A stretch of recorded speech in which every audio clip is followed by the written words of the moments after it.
Good afternoon. We're back June 4th, 2020. Another edition of the Economic Justice Law Review Weekly Scholarship Digest. I am your host, Andre L. Smith, Dre Smith, Smitty Bonton. You know me, former law professor for about 14, 15 years, FIU, Widener, Penn State, and then visited at Howard before we transition to this endeavor. And so, what is our goal? Our goal is to be the repository for race, economics, and law scholarship published all around the country. So, we're not producing original scholarship, we're collecting and collating all of the scholarship relating to race, economics, and law that's published in the over 300 hundreds of journals around the country, law journals and elsewhere. And as a matter of fact, we're going to take it from wherever we can get it, because this week we have 3 books that we want to highlight. So what we're doing is we're taking this scholarship, and not just scholarship that specifically references race, economics, and the law, but it is my belief, and this is an attempt to more or less prove it, that almost any economically subordinating circumstance can be described, any racially subordinating circumstance can be described in terms of its economic, the economic degradation of an idyllic, free, and fair market. In other words, racism today and in the future, right? To the extent that racial subordination denigrates the marketplace or the structures of the marketplace, it represents racism today, and it also represents how racism will be perpetuated, or at least the racial wealth gap will be perpetuated and exacerbated in the future. So our framework is racially asymmetric market imperfections, racially asymmetric market failures. More specifically, a neoclassic economic argument, when they talk about free market fundamentalists, when economists talk about the market will eliminate racism, what do they mean? This market that they talk about assumes 4 things. 1, that everyone is a profit maximizer. 2, that everyone can enter into or leave any market they choose. 3, that everyone has perfect information about everything. 4, that there are no transaction costs. This is the market that Gary Becker relies on in Economics of Discrimination Race to say that the market will eliminate race. However, we understand that the free market is not that everyone is not a profit maximizer. There is altruism. There are different levels of commitment to profit maximization. We know that everyone is not able to compete in any market they choose, nor are they able to leave some markets. Again, why? Because of financial wealth gap, or human capital wealth gap, or social capital wealth gap. Of course, information has imperfections all over the place, and then and also there are transaction costs like taxes, externalities like pollution and crime. And what we're arguing here is all racially subordinating circumstances can be described in terms of asymmetrical commitment to profit maximization. That black people are more discouraged from participating in the marketplace than others. That racially asymmetric market competition. That market competition is not just imperfect because of capital gaps, it is asymmetrically so because of the racial wealth gap. That the media stereotyping, the school to prison pipeline are all examples of racially asymmetric market information available to black people, and racially asymmetric market imperfection about black people. And also with taxes, pollution, crime, tort damages, healthcare. We're talking about asymmetrically distributed societal transaction costs and negative externalities, right? To the extent that we know these things are distributed in a disproportionate manner with respect to African Americans, right? Now, and again, this framework is not only, it can be intersectional. If we want to talk about black women specifically, it is somewhat, I guess, universal in that we can apply this to any particular racial group and determine how the market or the structures or the imperfections of the market will or will not perpetuate that gap or worsen that wealth gap into the future. All right, so that's the framework. So each of the papers that we talk about, each of the books that we present here, we're going to describe the book or the paper, and also determine which categories, right? Because slavery is all four, right? Slavery, you're not allowed to maximize profit. You're locked into a market that can't serve you. You're not allowed to read. You're considered an animal, and every transaction cost and negative externality society has will be heaped upon you and not others, right? So it can span, and the ease with which it is described in all four probably relates to the perniciousness of the circumstance, right? All right, so enough of that. Let's get to the digest. Let's get to this week's scholarship. So the three books, right? We're featuring three books instead of law review articles this week. Berry, Iowa, on racialism and the media, which represents racially asymmetric market information about and available to black people. This is a this is a book by Venice T. Berry. It's called Racialism in the Media, Black Jesus, Black Twitter, and the First Black American President. It's published by Peter Lang International Publishers, 2020. We also have Perry from the Brookings Institute on the devaluation of black-owned real estate, and that would be racially asymmetric market competition. Also, again, could be also considered racially asymmetric transaction costs depending on how this devaluation is occurring. Andre M. Perry, that's the name of the author. He's a fellow at Brookings.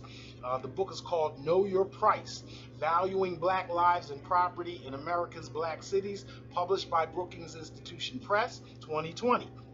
Third book we're going to present today, Watts from University of California, San Marcos, on Mary McLeod Bethune and FDR's secret black cabinet. Woo! This encompasses all of it, racially asymmetric market failures and imperfections generally, because she deals with a lot of programs in and around the New Deal. But this is a fantastic book that I've been looking for, because I'm very much interested in the racial dynamics of the New Deal and what Charles Mills called Herrenvolk socialism. If we're going to criticize capitalism, and we should, to hold up communism or socialism as idyllic seems to me to be equally faulty. In other words, the fair guarantee or the fair distribution of capital, the fair racial distribution of capital, is not guaranteed within any system, right? Within any system, right? So anyway, so this book talks about how FDR had a secret cabinet of black people trying to ameliorate the subordinating effects of certain exclusions in the New Deal. We'll talk about that in a second. So those are the three books that we're featuring this week's digest. Recall last week we talked about Benjamin Eidelson out of Harvard, his Respect, Individual, and Colorblindedness in the Yale Law Journal, basically dealing with the concept of individualism or criticizing the court and their claim to want to treat that colorblindness is the way to treat people as individuals. Right? He counters that. Does not finds that it could be true, but there's no reason to believe that is the dominant way or the more cogent social construction of individualism. Issa Kohler-Hausman, what's the point of parity? Harvard Groupness and Equal Protection Clause in the Northwestern University Law Review online.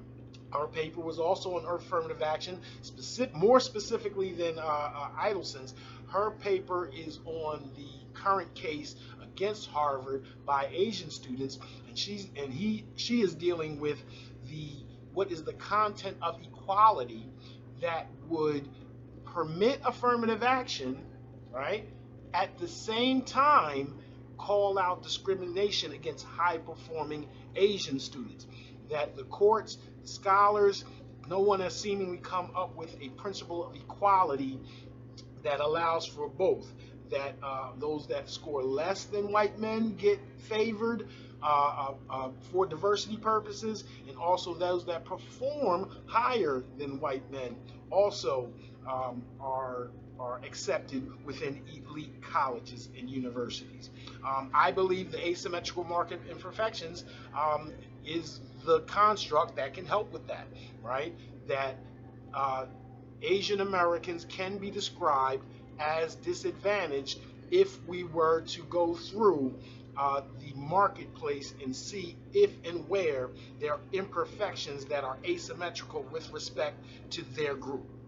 All right, Charles Lawrence last week, he has written a book review of Jennifer Eberhardt's book on implicit bias. He called it Uncover the Hidden Prejudice That Shapes What We See. Or I'm sorry, the book is called Bias, Uncovering the Hidden Prejudice That Shapes What We See. In weeks past, we did William Darity and Kirsten Mullins, From Here to Equality, Reparations for Black America. Gene Sperling has a book out, Economic Dignity. And Isabel Wilkerson has the Pulitzer Prize winning author of The Warmth of Other Suns, talking about black migration from the South to the North. She is coming out with a brand new book called Caste, The Origins of Our Discontent, published by Penguin Random House in 2020. So those are past books. Of course, we've done a slew of articles, but those are the most recent and very, very attractive to me. I need a bigger budget, y'all. I need to get all this stuff. And I need 24 more hours per day.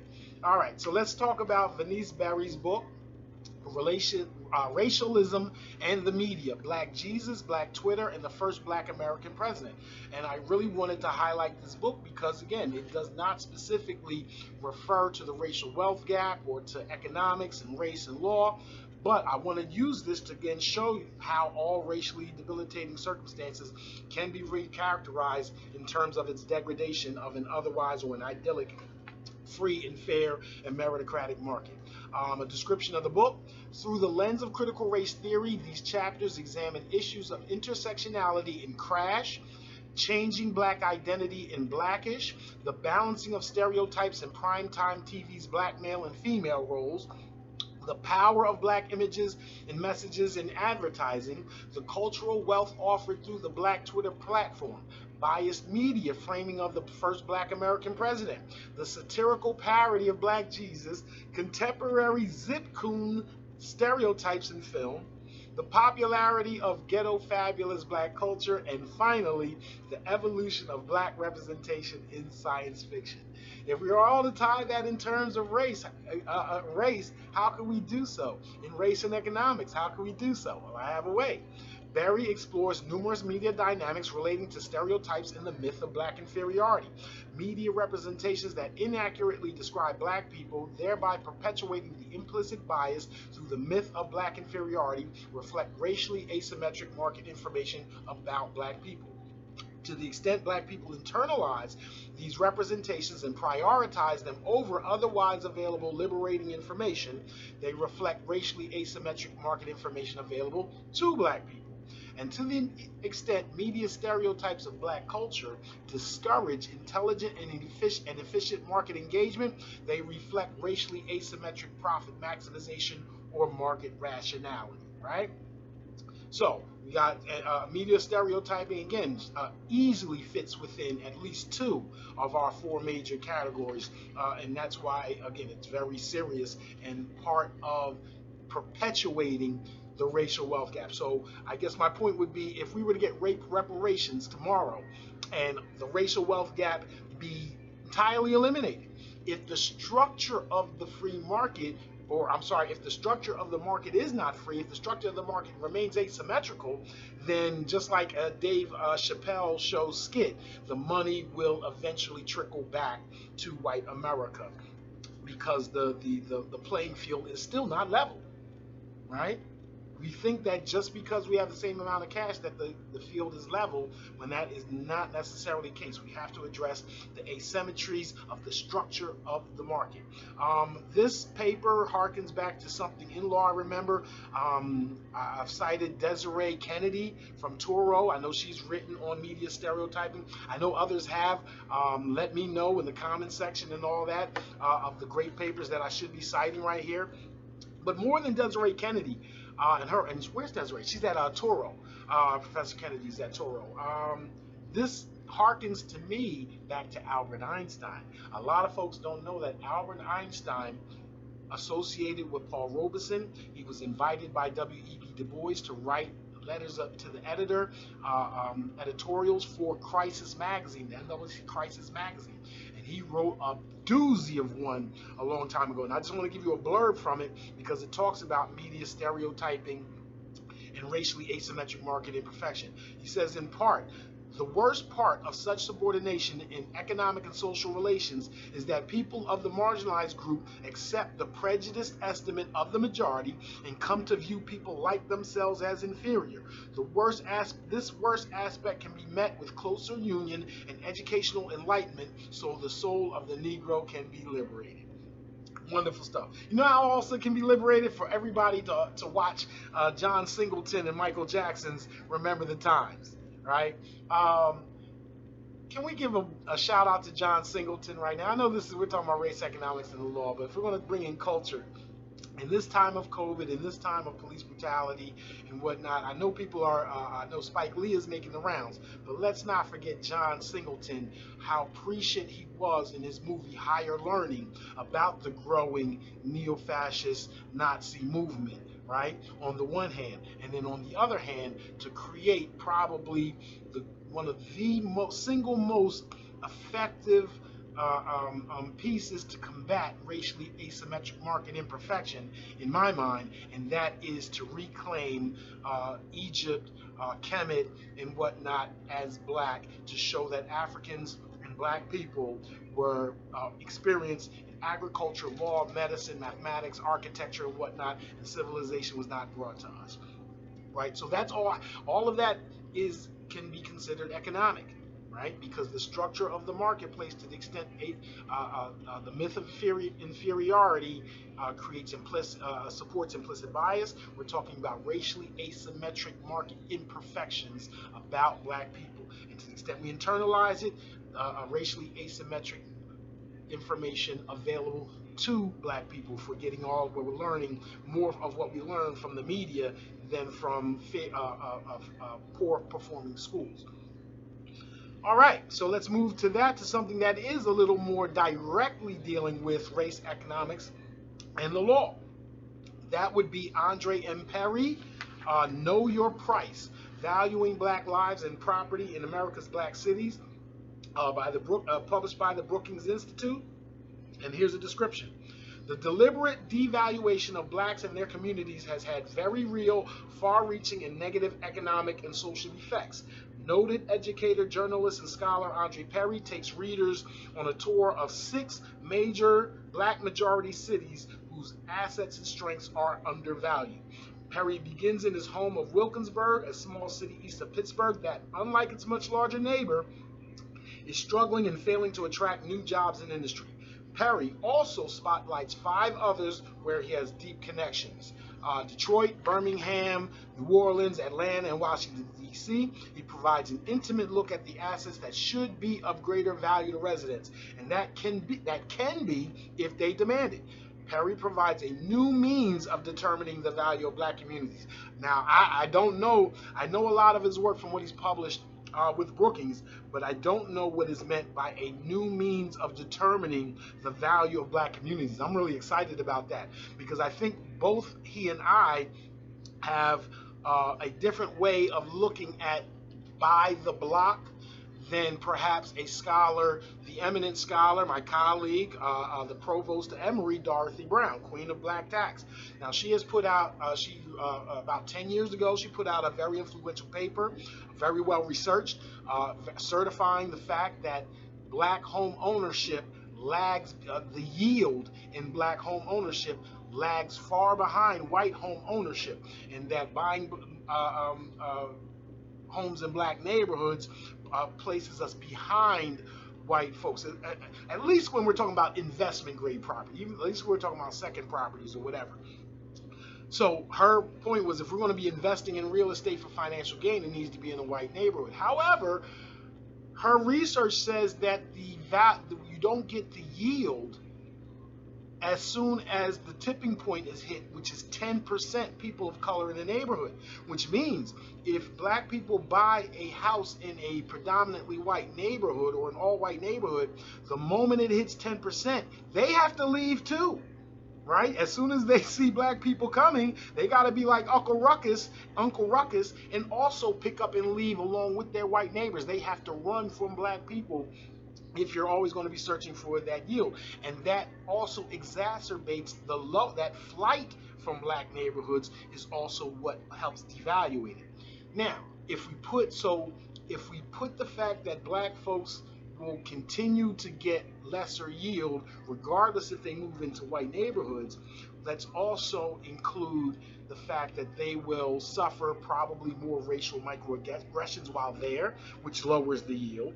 So after lowering that yield, can we also increase the yield in black neighborhoods by this? Not by finances, but by recognizing there are three other types of capital: human capital, social capital, political capital, and that buying the block may increase our political capital in a means that counters the loss of financial capital. That the increase in social capital, right? When we talk about integration, there were doctors and factory workers living on the same block in the same neighborhoods instead of the doctors moving out. That the social capital that can be created by buying the block can make up for perhaps the lack of financial yield. Also, again, human capital, the lack of racial microaggressions, the love that you may feel from your community, the help you may get from your brothers and sisters, etc.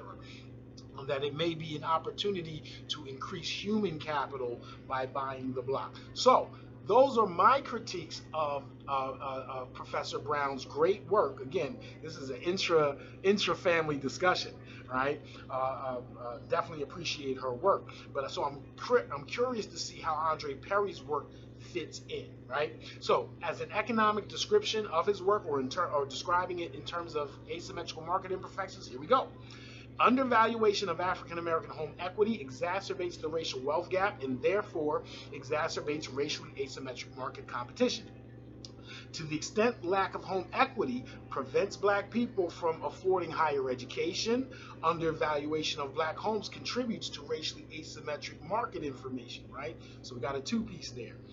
So again, if you're interested in this book or just topics around it, you could start with Dorothy Brown's work, right, as the seminal piece of this era, and then see how Perry's work fits in, how Bernadette Atuahenne's piece fits in. Hers is a little more consistent with Dorothy Brown's because her paper, Predatory Cities, that it was in the California Law Review this year, talks about the overvaluation of black homes in Detroit, and it being overtaxed. And I'm not sure if there's a distinction between the tax assessments that she's talking about and the way it's valued by the financial markets, the way Andre Perry is talking about. So it'd be very great to take her paper, Predatory Cities, and his book, and compare and contrast their treatment or their statistics dealing with the city of Detroit. Really interesting stuff. Bernadette Atuahene is at Chicago, Kent. It also invokes Alicia Player Hopels, who's at Georgetown. She wrote an important paper about 3 years ago on the low-income housing tax credit. Olatunde Johnson is a little peripheral to this, but her equality law pluralism talks about how cities that have majority black populations and have strong black city councils can possibly use their power in race-neutral ways to attack the racial wealth gap, right? So wonderful book by Andre Perry, Know Your Price, Valuing Black Lives and Property in America's Black Cities. And then last but not least, because this looks like some fire, The Black Cabinet by Jill Watts, The Untold Story of African Americans in Politics During the Age of Roosevelt, published by Grove Press 2020. I'm losing my voice a little bit. So a little blurb from the book. Excuse me. A magnificently researched, dramatically told work of narrative nonfiction about the history, evolution, impact, and ultimate demise of what was known in the 1930s and 1940s as President Franklin Delano Roosevelt's Black Cabinet. I had no idea about these people, or I'm sorry, at least about this clique. Or program. In 1932, in the midst of the Great Depression, Franklin Delano Roosevelt won the presidency with the help of key African American defectors from the Republican Party. So that's even interesting right there. We know that the black folks used to be largely Republican. We know about the Southern strategy in the 60s, the 70s. We know about the commitment to neoconservatism and white supremacy in the 80s and coming forward. But this talks about perhaps an initial split from the Republican Party that I was entirely unaware of. At the time, most African Americans lived in poverty, denied citizenship rights, and terrorized by white violence. As the New Deal began, a black brain trust joined the administration and began documenting and addressing the economic hardship and systemic inequalities African Americans faced. They became known as the Black Cabinet, but the environment they faced was reluctant, often hostile to change. I can believe that. Will the New Deal be a square deal for the Negro? The black press wondered. The Black Cabinet set out to devise solutions to the widespread exclusion of black people from its programs, whether by inventing tools to measure discrimination or by calling attention to the administration's failures. Led by Mary McLeod Bethune, Bethune-Cookman College, you know the name, an educator and friend of Eleanor Roosevelt, they were instrumental to Roosevelt's continued success with black voters. Operating mostly behind the scenes, they helped push Roosevelt to sign an executive order that outlawed discrimination in the defense industry, right? And that follows, discrimination in the armed services by Truman, I think, after that. They saw victories, jobs, and collective agricultural programs that lifted many from poverty, and defeats. The bulldozing of black neighborhoods to build public housing reserved only for whites. Again, Herrenvolk socialism. Also, Roosevelt's refusal to get behind federal anti-lynching legislation. And if we can add to that, let's invoke Slavery by Another Name by Douglas Blackman, that says the Justice Department did not take slave cases or peonage cases seriously until the 1940s, which means not just tantamount slavery, Jim Crow sharecropping, but real ownership slavery existed until the 1940s and all the way up to the 1960s, because the prohibition against slavery was never enforced. If you're not going to enforce it, people are going to do it, right? All right, so aside from lynching, we need to talk about that re-enslaving. But anyway, the Black Cabinet never won official recognition from the president, and with his death, it disappeared from view. Really interesting stuff. I've just learned something just from those paragraphs. I need that whole book. FDR's my characterization, FDR's New Deal, touted as perhaps the epitome of progressivism in the United States, was racially problematic, in that it excluded, for just one example, agricultural and domestic workers, occupations where 90% of African Americans worked. Northwestern philosopher Charles Mills includes it within the concept of Herrenvolk socialism. Right, Herrenvolk, again, Nazis believed that they were socialists because their programs were only for them, not for people of color, not for Jews or anyone else. Ancient Greece was a Herrenvolk socialist. You had to be one of the citizens. You couldn't be one of the Hellas. The Spartans laid in wait to kill Hellas at night, right? They were not part of the democracy. It was Herrenvolk. Anyway, each program the Black Cabinet tried to implement was intended to combat the New Deal's exacerbation of racially asymmetric market failures and imperfections, and that black tax had identified. So that's a fantastic book. Again, it belongs with other great books detailing how the racial wealth gap was exacerbated by governmental programs throughout the 20th century, like Juan Perea, Northern Illinois. What's up, Juan? With his doctrines of delusion. Daria Roithmeyer at USC. I think she's still at USC. She may have moved, but I remember her from USC. Her books, her papers, racial cartels. What's her other paper? Locked in Segregation and things like that. Ira Katz Nelson, you know that one when that affirmative action was white.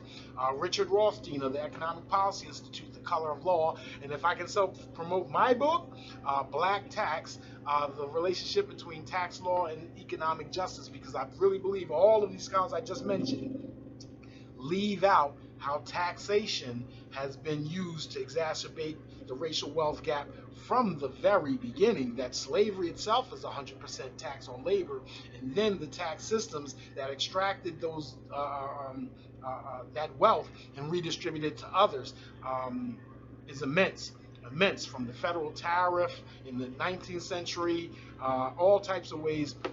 Tax, and again, now we're talking about regressive and racist taxes, poll taxes, all of that. So the Black Cabinet seems like a welcome addition by Jill Watts out of University of Iowa. Seems like a very welcome addition to those of us who are trying to explain how racism in America, the racial wealth gap in America, can be explained very clearly this way. Imagine a game of Monopoly where everyone gets to go around the board except one person for 20 or 30, 40 rolls of the dice. And then after the 20 or 30, 40 rolls, after most of the property is already bought up, and there's only those little blue cheap chumpies on the side, oh, my bad, black people, you get to come into the game under these same rules and laws with no reparations. So everything is neutral from this point. All the property is brought up, no reparations, and your job is to make a comeback with Mediterranean, Baltic, and Vermont Ave.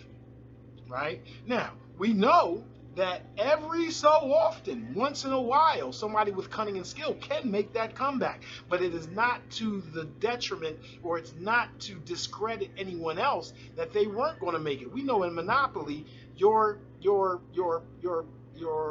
don't just stay put. You're actually put out of the game when your $200 salary that doesn't rise with inflation, right, and can't pay all that it owes as it goes around the board.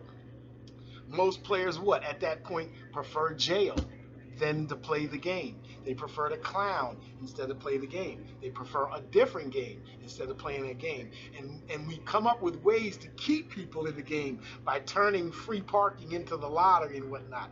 You can understand a lot about the racial wealth gap and racism entirely by just the game of Monopoly. If you're anti-capitalist, you really should be. The evils of capitalism were known, right?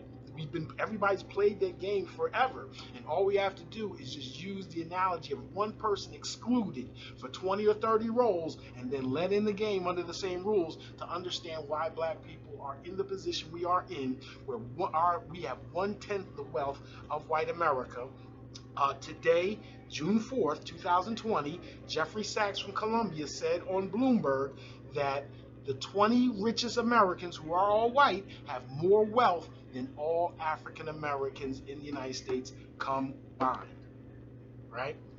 All right, so that is why we are talking. I am very hyper-focused on the structure of the marketplace, because even if we close that racial wealth gap with reparations, the structure of the market, to the extent the transaction costs in terms of racialized healthcare, environmental racism, taxes, criminal justice, tort damages, to the extent they're asymmetrical, to the extent information, media stereotyping is asymmetrical, to the extent the information available to us is asymmetrical, to the extent human, social, and political gaps are asymmetrical, to the extent we are encouraged, or one group of people is encouraged to maximize profit versus another.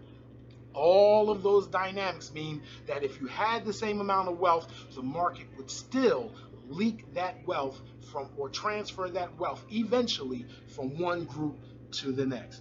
All right, so I've said a mouthful today. Next week, we're going to come back again, another 3 pieces of scholarship. Hope to see you. The Economic Justice Law Review. I'm Dre Smith, and I will check you all out next week. One time.